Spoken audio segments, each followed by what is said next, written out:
इतिहासात नोंद होईल एवढा 5,000 गाड्यांचा ताफा जरांगे पाटील नावाचा वाघ पुन्हा मैदानात. नमस्कार मंडळी, सर्वजणांना स्वागत आहे मराठी स्टुडिओ महाराष्ट्र न्यूज चॅनलमध्ये.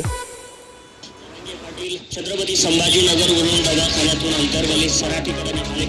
सराटीकडे निघाले असताना जरांगे पाटलांचा हा ताफा सुरुवातीला 1,000-2,000 गाड्यांचा झाला होता, पण सरती शेवटी या ताफामधल्या वाहनांची संख्या 5,000पेक्षाही जास्त गेली होती. जवळपास 5,000 गाड्यांचा ताफा जरांगे पाटलांसोबत होता. फक्त छत्रपती संभाजीनगरच्या हॉस्पिटलमधून अंतरवली सराटीमध्ये जाताना. इतिहासात नोंद होईल एवढा मोठा ताफा पहिल्यांदाच, इतिहासानं नोंद घ्यावी एवढा मोठा हा ताफा पहिल्यांदाच जरांगे पाटलांचा पाहायला मिळाला. अंतरवली सराटीकडे जरांगे पाटील जात असताना छत्रपती संभाजीनगर ते अंतरवली सराटी या दरम्यान हा 5,000 गाड्यांचा ताफा जवळजवळ पाहायला मिळाला. जरांगे पाटील आणि आजूबाजूला फक्त गाड्या.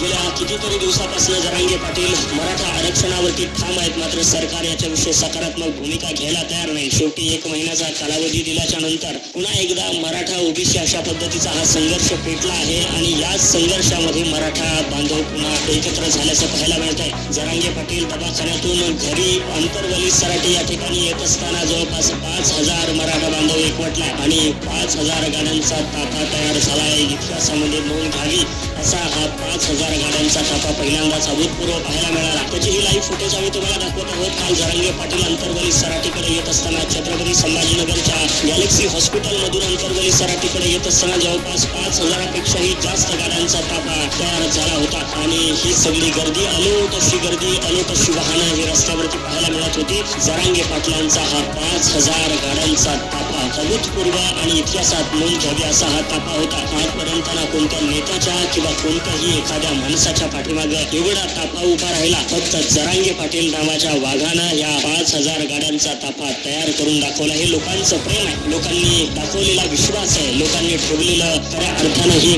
काय आणि ते जरांगे पाटलांवरती प्रेम करणारे लाखो बांधव आहेत. आज फक्त ताफ्यासाठी 5,000 गाड्या तिथं गोळा झाल्या होत्या आणि याच्यानंतर मराठा बांधवांची एक रॅलीचं सुद्धा आयोजन करण्यात आलेलं आहे. पुढची जी काही अपडेट आहे तुम्हाला वेळोवेळी आम्ही पोहोचवण्याचं काम करणार आहोत.